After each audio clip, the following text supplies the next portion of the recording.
ॐ नमो भगवते वासुदेवाय।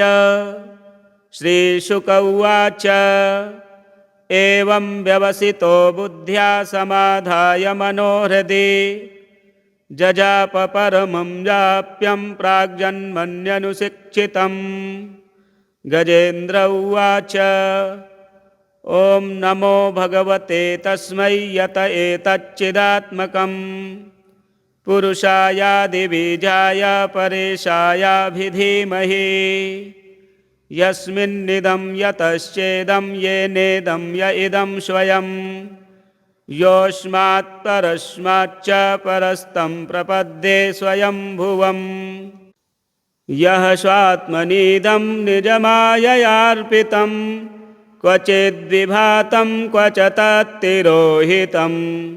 अविद्धदृक्साक्षुभयं तदीक्षते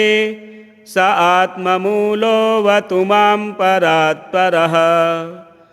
कालेन पञ्चत्वमितेषु कृत्स्नसो लोकेषु पालेषु च सर्वहेतुषु तमस्तदासीद्गहनं गभीरं यस्तस्य पारेऽभिविराजते विभुः। न यस्य देवा ऋषयः पदं विदुर्जन्तुः पुनः कोऽर्हति गन्तुमीरितुं यथा नटस्य कृतिभिर्विचेष्टतो दुरत्ययानुक्रमणः समावतु। दिदृक्षवो यस्य पदं सुमङ्गलं विमुक्तसङ्गामुनयः सुसाधवः चरन्त्यलोकव्रतमव्रणं वने भूतात्मभूताः सुहृदः समे गतिः। न विद्यते यस्य च जन्म कर्म वा न नामरूपे गुणदोष एव वा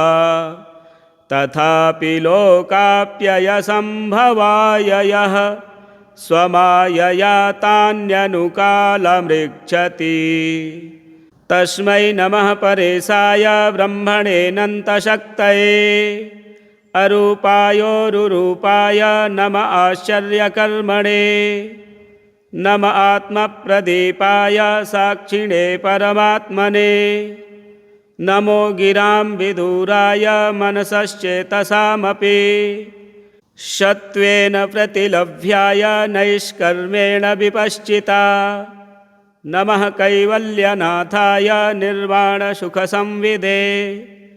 नमः शान्ताय घोराय मूढाय गुणधर्मिणे निर्विशेषाय साम्याय नमो ज्ञानघनाय च क्षेत्रज्ञाय नमस्तुभ्यं सर्वाध्यक्षाय साक्षिणे पुरुषायात्ममूलाय मूलप्रकृतये नमः।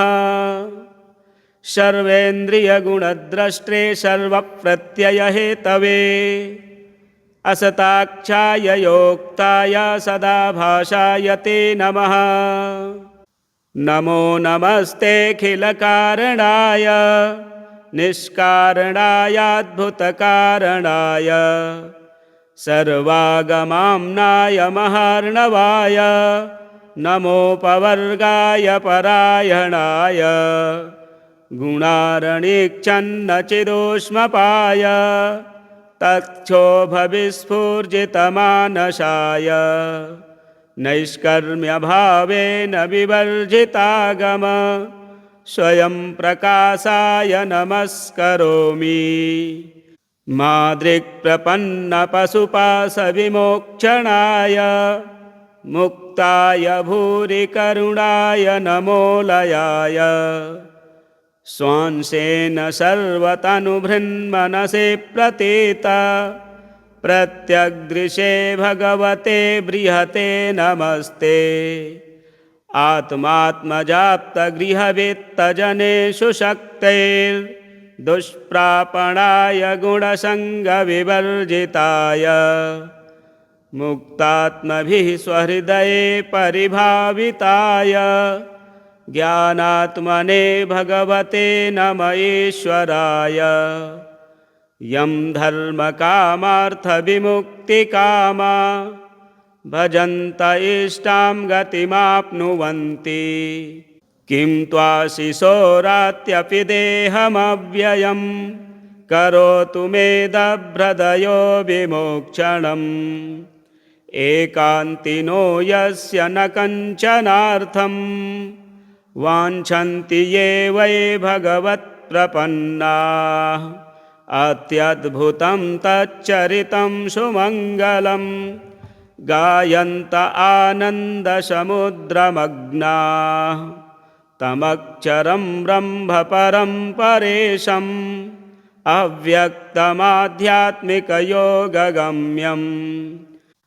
अतीन्द्रियं सूक्ष्ममिवातिदूरम् अनन्तमाद्यं परिपूर्णमीडे। यस्य ब्रह्मादयो देवा वेदा लोकाश्चराचराः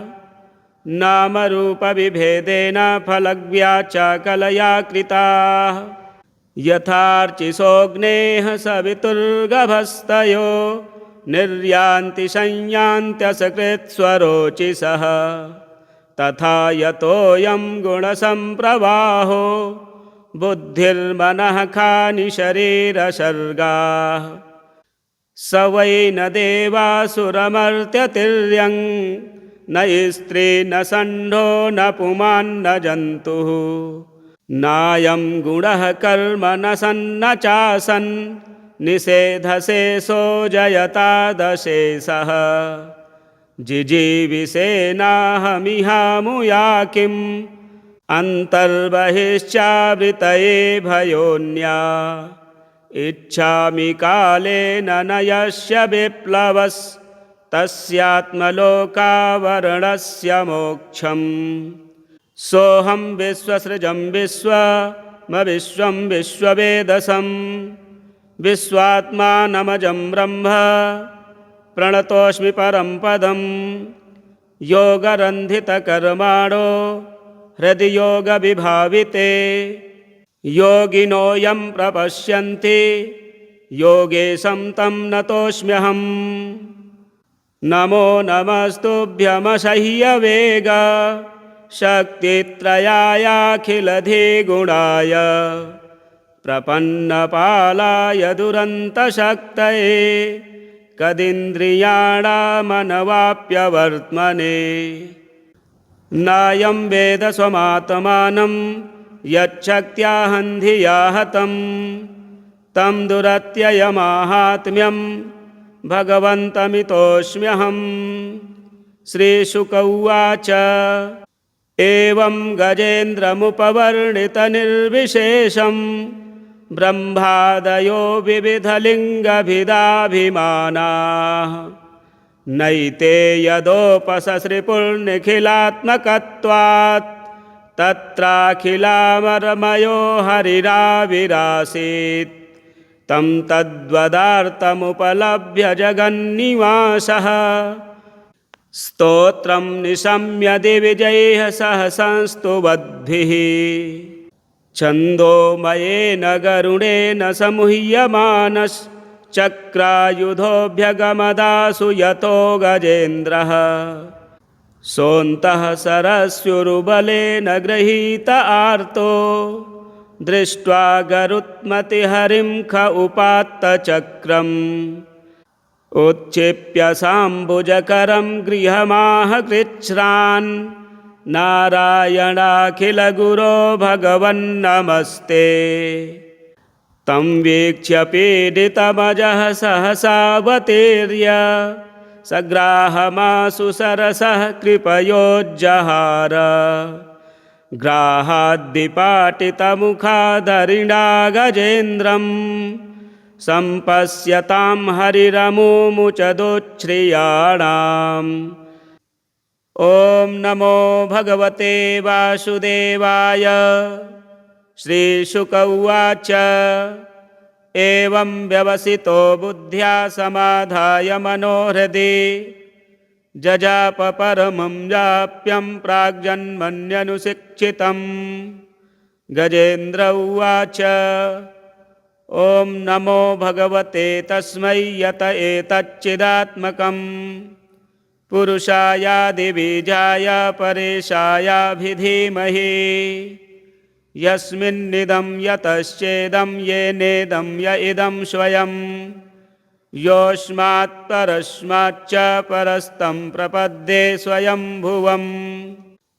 यः स्वात्मनीदं निजमाययार्पितं क्वचिद्विभातं क्वच तत्तिरोहितम् अविद्धदृक्साक्षुभयं तदीक्षते स आत्ममूलोऽवतु मां परात्परः कालेन पञ्चत्वमितेषु कृत्स्नसो लोकेषु पालेषु च सर्वहेतुषु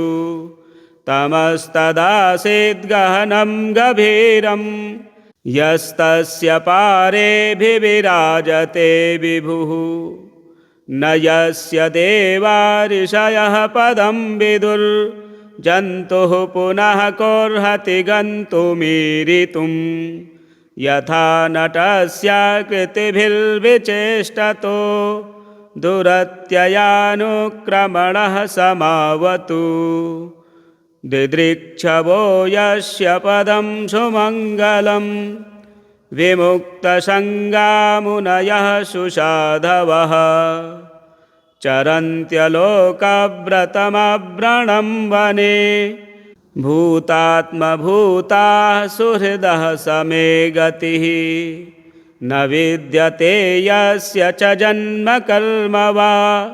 न नामरूपे गुणदोष एव वा तथापि लोकाप्ययसम्भवाय यः स्वमायया तान्यनुकालमृच्छति तस्मै नमः परेशाय ब्रह्मणेऽनन्तशक्तये अरूपायोरुरूपाय नम आश्चर्यकर्मणे नम आत्मप्रदीपाय साक्षिणे परमात्मने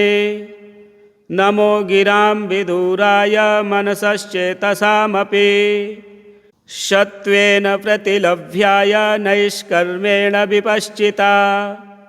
नमः कैवल्यनाथाय निर्वाणसुखसंविदे नमः शान्ताय घोराय मूढाय गुणधर्मिणे निर्विशेषाय साम्याय नमो ज्ञानघनाय च क्षेत्रज्ञाय नमस्तुभ्यं सर्वाध्यक्षाय साक्षिणे पुरुषायात्ममूलाय मूलप्रकृतये नमः सर्वेन्द्रियगुणद्रष्टे सर्वप्रत्ययहेतवे असताक्षाय योक्ताय सदा भाषाय ते नमः नमो नमस्तेऽखिलकारणाय निष्कारणायाद्भुतकारणाय सर्वागमाम्नाय महार्णवाय नमोपवर्गाय परायणाय गुणारणीक्षन्नचिदोष्मपाय तच्छोभविस्फूर्जितमानसाय नैष्कर्म्यभावेन विवर्जितागम स्वयं प्रकाशाय नमस्करोमि मादृक्प्रपन्नपशुपाशविमोक्षणाय मुक्ताय भूरिकरुणाय नमोलयाय स्वांसेन सर्वतनुभृन्मनसे प्रतीता प्रत्यग्दृशे भगवते बृहते नमस्ते आत्मात्मजाप्तगृहवित्तजनेषु शक्तैर्दुष्प्रापणाय गुणसङ्गविवर्जिताय मुक्तात्मभिः स्वहृदये परिभाविताय ज्ञानात्मने भगवते नम ईश्वराय यं धर्मकामार्थविमुक्तिकामा भजन्त इष्टां गतिमाप्नुवन्ति किं त्वाशिशोरात्यपि देहमव्ययं करोतु मेदभ्रदयो विमोक्षणम् एकान्तिनो यस्य न कञ्चनार्थं वाञ्छन्ति ये वै भगवत्प्रपन्नाः अत्यद्भुतं तच्चरितं सुमङ्गलं गायन्त आनन्दसमुद्रमग्नाः तमक्षरं ब्रह्मपरं परेशम् अव्यक्तमाध्यात्मिकयोगगम्यम् अतीन्द्रियं सूक्ष्ममिवातिदूरम् अनन्तमाद्यं परिपूर्णमीडे यस्य ब्रह्मादयो देवा वेदा लोकाश्चराचराः नामरूपविभेदेन फलव्याचाकलया कृताः यथार्चिसोऽग्नेः सवितुर्गभस्तयो निर्यान्ति संयान्त्यसकृत्स्वरोचिषः तथा यतोऽयं गुणसम्प्रवाहो बुद्धिर्मनः खानि शरीरसर्गाः स वै न देवासुरमर्त्यतिर्यं न स्त्री न षण्ढो न पुमान् न जन्तुः नायं गुणः कर्म न सन्न चासन्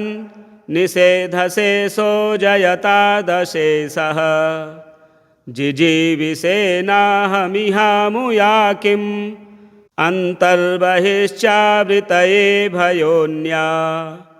इच्छामि कालेन न यस्य विप्लवस्तस्यात्मलोकावरणस्य मोक्षम् सोऽहं विश्वसृजं विश्वमविश्वं विश्ववेदसं विश्वात्मानमजं ब्रह्म प्रणतोऽस्मि परं पदं योगरन्धितकर्माणो हृदि योगविभाविते योगिनो यं प्रपश्यन्ति योगेशं तं नतोऽस्म्यहम् नमो नमस्तुभ्यमसह्यवेग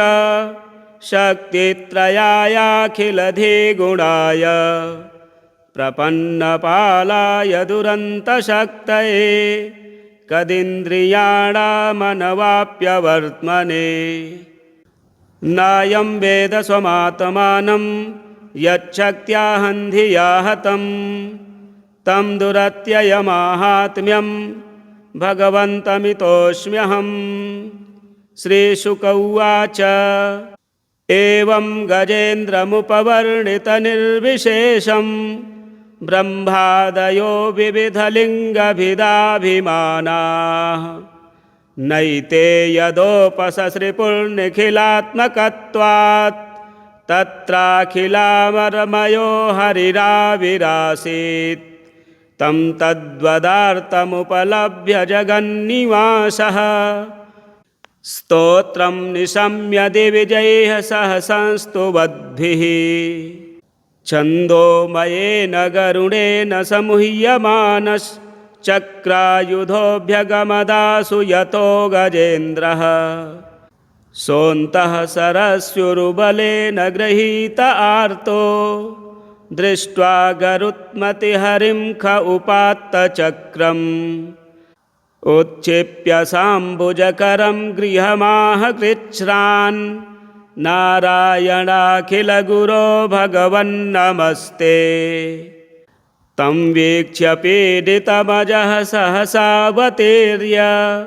सग्राहमासु सरसः कृपयोज्जहार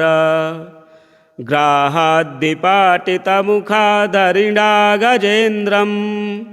सम्पश्यतां हरिरमुमुचदुच्छ्रियाणाम्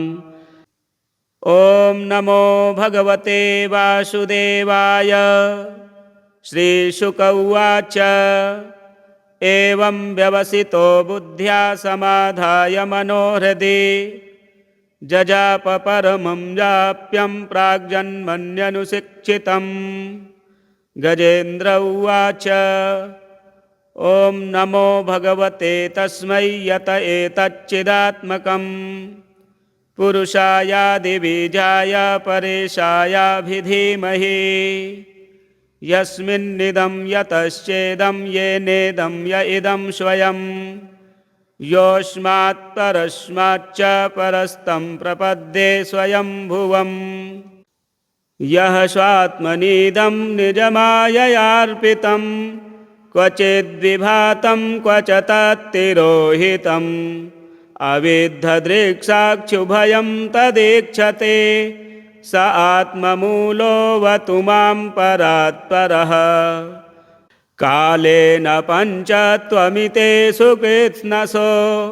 लोकेषु पालेषु च सर्वहेतुषु तमस्तदासीद्गहनं गभीरं यस्तस्य पारेऽभिविराजते विभुः न यस्य देवा ऋषयः पदं विदुर्जन्तुः पुनः कोऽर्हति गन्तुमीरितुं यथा नटस्याकृतिभिर्विचेष्टतो दुरत्ययानुक्रमणः समावतु दिदृक्षवो यस्य पदं सुमङ्गलं विमुक्तसङ्गामुनयः सुसाधवः चरन्त्यलोकव्रतमव्रणं वने भूतात्मभूताः सुहृदः समे गतिः न विद्यते यस्य च जन्म कर्म वा न नामरूपे गुणदोष एव वा तथापि लोकाप्ययसम्भवाय यः स्वमायया तान्यनुकालमृच्छति तस्मै नमः परेशाय ब्रह्मणेऽनन्तशक्तये अरूपायोरुरूपाय नम आश्चर्यकर्मणे नम आत्मप्रदीपाय साक्षिणे परमात्मने नमो गिरां विदुराय मनसश्चेतसामपि सत्त्वेन प्रतिलभ्याय नैष्कर्मेण विपश्चिता नमः कैवल्यनाथाय निर्वाणसुखसंविदे नमः शान्ताय घोराय मूढाय गुणधर्मिणे निर्विशेषाय साम्याय नमो ज्ञानघनाय च क्षेत्रज्ञाय नमस्तुभ्यं सर्वाध्यक्षाय साक्षिणे पुरुषायात्ममूलाय मूलप्रकृतये नमः सर्वेन्द्रियगुणद्रष्टे सर्वप्रत्ययहेतवे असताक्षाय योक्ताय सदाभासाय ते नमः नमो नमस्तेऽखिलकारणाय निष्कारणायाद्भुतकारणाय सर्वागमाम्नाय महार्णवाय नमोपवर्गाय परायणाय गुणारणीक्षन्नचिदोष्मपाय तक्षोभविस्फूर्जितमानसाय नैष्कर्म्यभावेन विवर्जितागम स्वयं प्रकाशाय नमस्करोमि मादृक्प्रपन्नपशुपाशविमोक्षणाय मुक्ताय भूरिकरुणाय नमोलयाय स्वांसेन सर्वतनुभृन्मनसे प्रतीत प्रत्यग्दृशे भगवते बृहते नमस्ते आत्मात्मजाप्तगृहवित्तजनेषु शक्तेर्दुष्प्रापणाय गुणसङ्गविवर्जिताय मुक्तात्मभिः स्वहृदये परिभाविताय ज्ञानात्मने भगवते नम ईश्वराय यं धर्मकामार्थविमुक्तिकामा भजन्त इष्टां गतिमाप्नुवन्ति किं त्वाशिशोरात्यपि देहमव्ययं करोतु मे दभ्रदयो विमोक्षणम् एकान्तिनो यस्य न कञ्चनार्थं वाञ्छन्ति ये वै भगवत्प्रपन्नाः अत्यद्भुतं तच्चरितं सुमङ्गलं गायन्त आनन्दसमुद्रमग्नाः तमक्षरं ब्रह्मपरं परेशम् अव्यक्तमाध्यात्मिकयोगगम्यम् अतीन्द्रियं सूक्ष्ममिवातिदूरम् अनन्तमाद्यं परिपूर्णमीडे यस्य ब्रह्मादयो देवा वेदा लोकाश्चराचराः नामरूपविभेदेन फलव्याचाकलया कृताः यथार्चिसोऽग्नेः सवितुर्गभस्तयो निर्यान्ति संयान्त्यसकृत्स्वरोचिषः तथा यतोऽयं गुणसम्प्रवाहो बुद्धिर्मनः खानि शरीरसर्गाः स वै न देवासुरमर्त्यतिर्यं न स्त्री न षण्ढो न पुमान् न जन्तुः नायं गुणः कर्म न सन्न चासन् निषेधशेषो जयतादशेषः जिजीविषेणाहमिहामुया किम् अन्तर्बहिश्चावृतये भयोन्या इच्छामि कालेन न यस्य विप्लवस्तस्यात्मलोकावरणस्य मोक्षम् सोऽहं विश्वसृजं विश्वं विश्ववेदसं विश्वात्मानमजं ब्रह्म प्रणतोऽस्मि परं पदं योगरन्धितकर्माणो हृदि योगविभाविते योगिनो यं प्रपश्यन्ति योगेशं तं नतोऽस्म्यहम् नमो नमस्तुभ्यमसह्यवेग शक्तित्रयायाखिलधिगुणाय प्रपन्नपालाय दुरन्तशक्तये कदिन्द्रियाणामनवाप्यवर्त्मने नायं वेद स्वमात्मानं यच्छक्त्याहन्धिया हतं तं दुरत्ययमाहात्म्यं भगवन्तमितोऽस्म्यहम् श्रीशुक उवाच एवं गजेन्द्रमुपवर्णितनिर्विशेषं ब्रह्मादयो विविधलिङ्गभिदाभिमानाः नैते यदोपससृपुर्निखिलात्मकत्वात् तत्राखिलामरमयो हरिराविरासीत् तं तद्वदार्थमुपलभ्य जगन्निवासः स्तोत्रं निशम्य दिविजैः सह संस्तुवद्भिः छन्दोमयेन गरुडेन समुह्यमानश्चक्रायुधोऽभ्यगमदासु यतो गजेन्द्रः सोऽन्तः सरस्युरुबलेन गृहीत आर्तो दृष्ट्वा गरुत्मतिहरिं ख उपात्तचक्रम् उत्क्षिप्य साम्बुजकरं गृहमाह कृच्छ्रान् नारायणाखिलगुरो भगवन्नमस्ते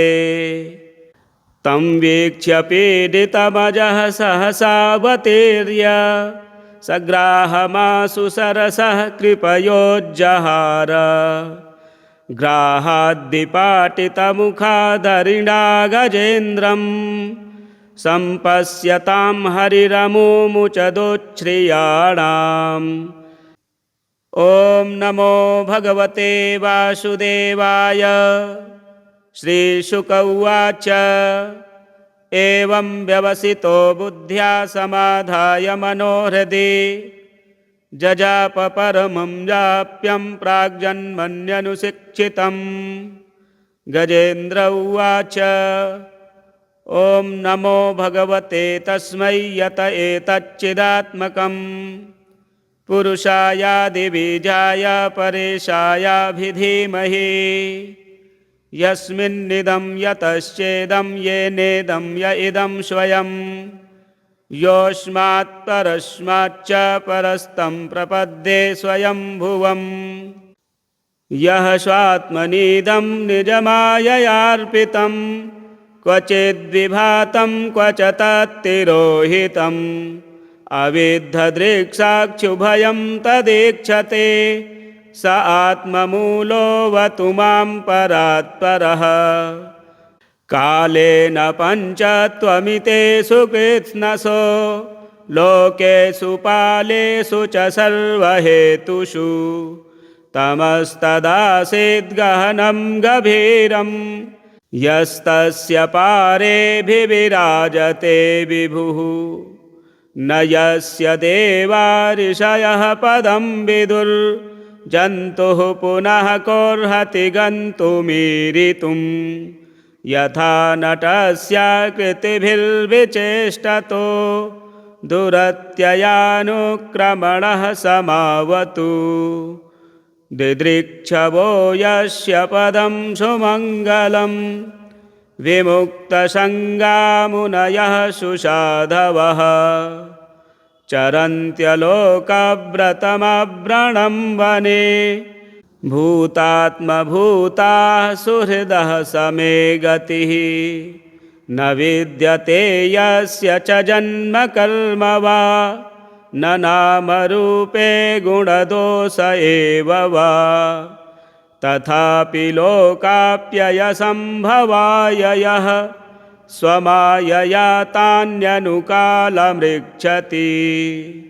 तस्मै नमः परेशाय ब्रह्मणेऽनन्तशक्तये अरूपायोरुरूपाय नम आश्चर्यकर्मणे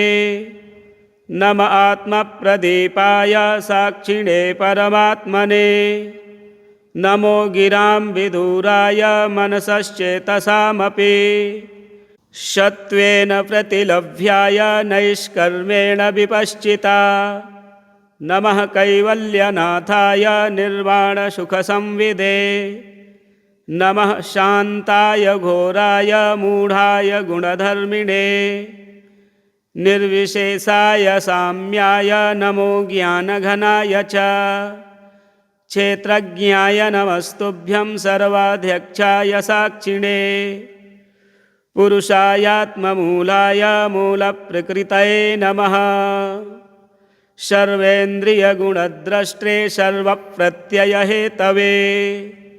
असताक्षाय योक्ताय सदाभाषाय ते नमः नमो नमस्तेऽखिलकारणाय निष्कारणायाद्भुतकारणाय सर्वागमाम्नाय महार्णवाय नमोपवर्गाय परायणाय गुणारणीक्षन्नचिदोष्मपाय तक्षोभविस्फूर्जितमानसाय नैष्कर्म्यभावेन विवर्जितागम स्वयं प्रकाशाय नमस्करोमि मादृक्प्रपन्नपशुपाशविमोक्षणाय मुक्ताय भूरिकरुणाय नमोलयाय स्वांसेन सर्वतनुभृन्मनसे प्रतीता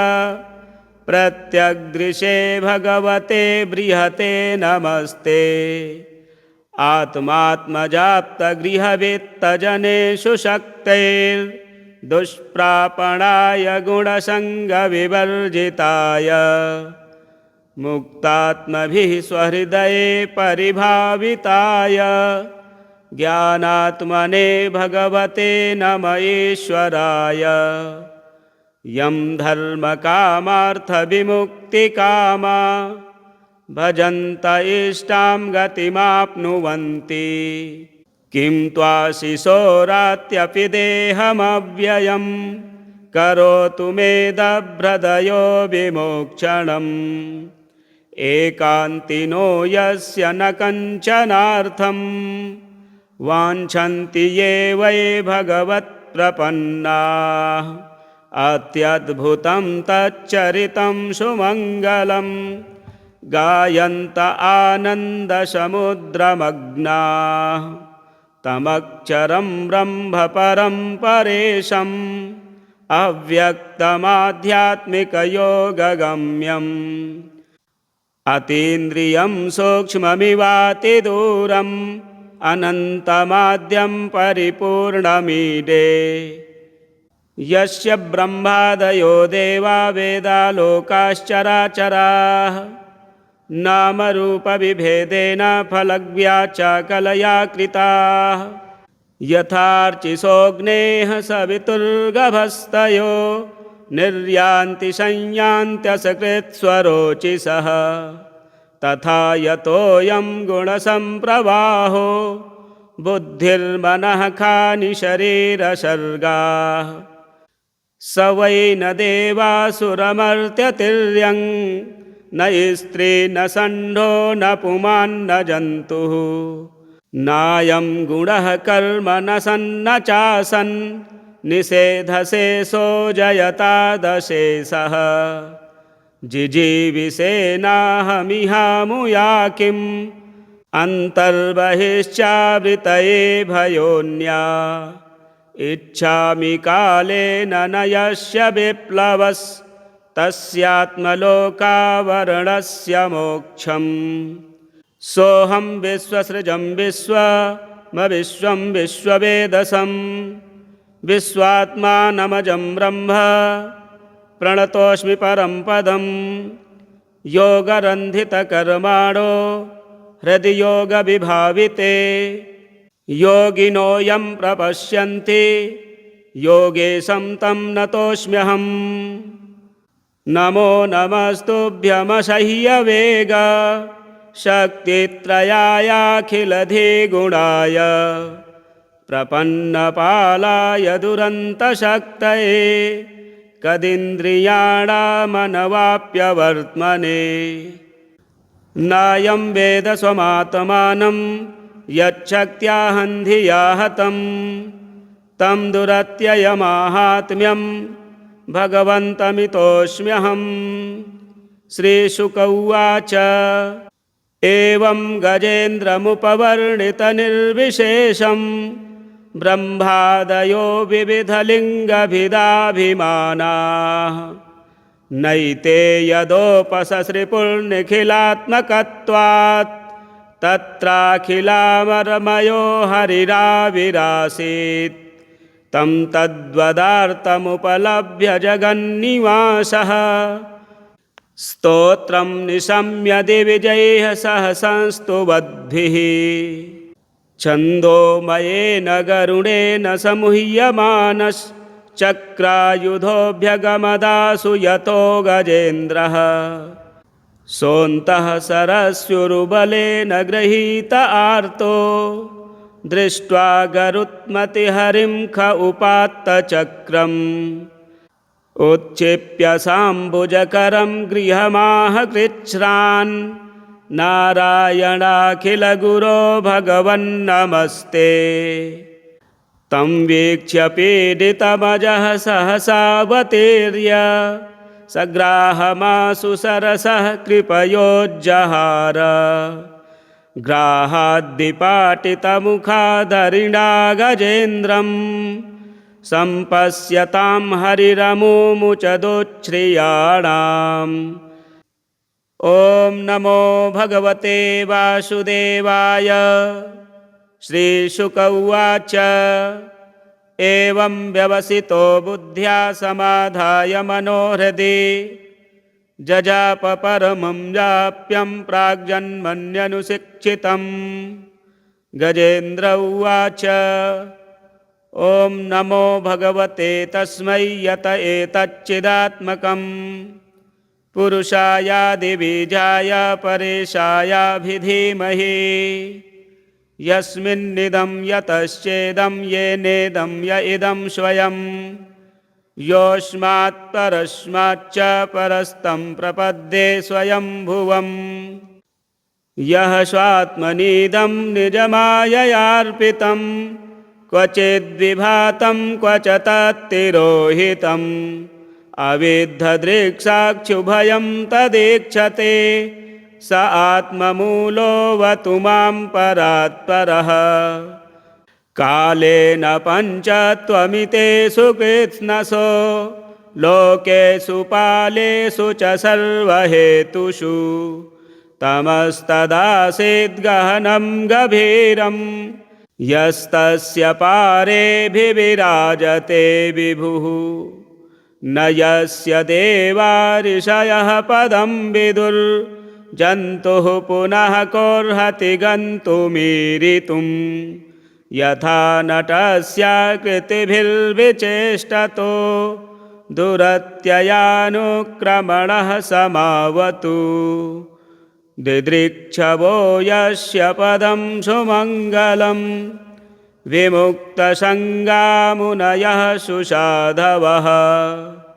चरन्त्यलोकव्रतमव्रणं वने भूतात्मभूताः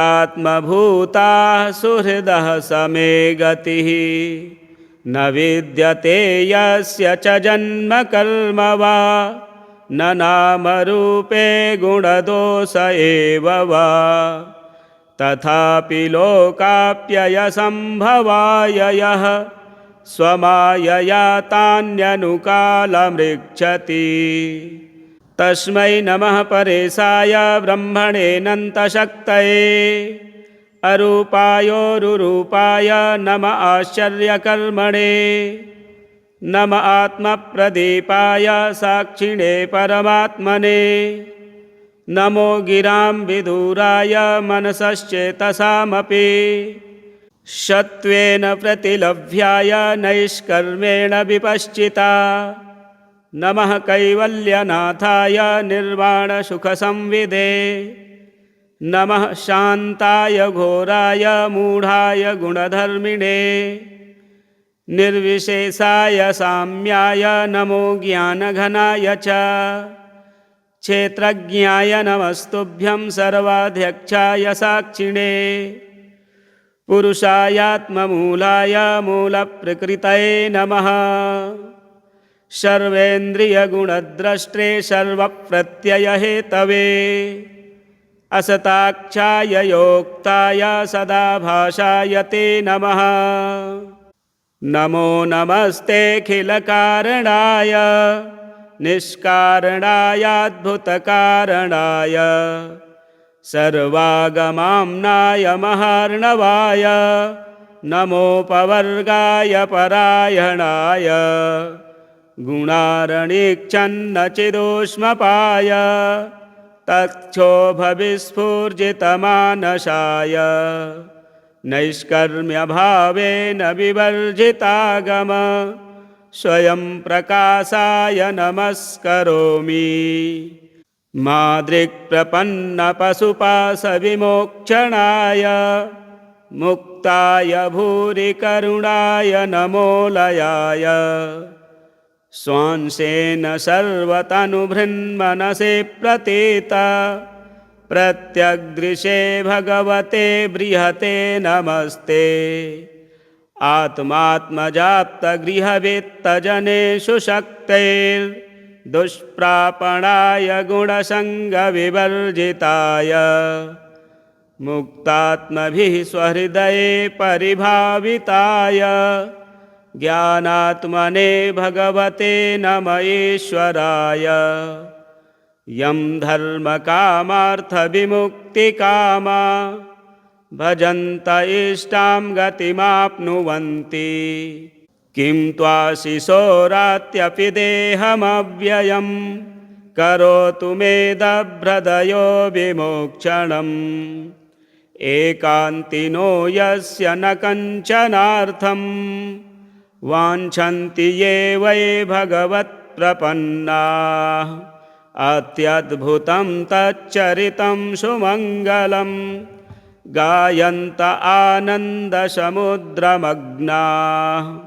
तमक्षरं ब्रह्मपरं परेशम् अव्यक्तमाध्यात्मिकयोगगम्यम् अतीन्द्रियं सूक्ष्ममिवातिदूरम् अनन्तमाद्यं परिपूर्णमीडे